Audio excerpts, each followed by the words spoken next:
I am the Tofu Golem. Please enjoy the video. You start by gathering prerequisites and making the first connection. Make sure you have admin rights and your VPN account details. That speeds setup. Choose a protocol, WireGuard for performance, OpenVPN for compatibility, and download the provider's config files or app.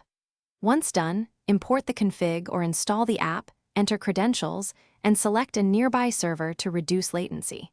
These initial choices shape performance and privacy, so prioritize a secure protocol and a stable server before moving on to routing and firewall adjustments.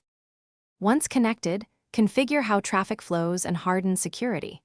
Decide if you need split tunneling to reach local devices while sending other traffic through the VPN, or force all traffic for maximum privacy. Update firewall and NAT to permit the VPN port and tunnel protocol, otherwise the connection breaks. Enable the kill switch and DNS leak protection to prevent accidental exposure. Also confirm cipher suites and key lengths match provider recommendations. This prevents downgrades and keeps your session private while maintaining network reachability. Finish by validating the connection and automating it. You should verify your public IP and DNS to confirm traffic is routed through the VPN. Use built-in tools or simple online checks.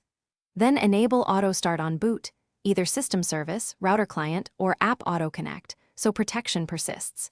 If something fails, check logs for authentication or handshake errors, confirm ports aren't blocked, and adjust MTU if packets fragment. One key troubleshooting tip: test a different server to isolate whether the issue is local or provider side, and then follow logs to resolve it. Thanks for watching.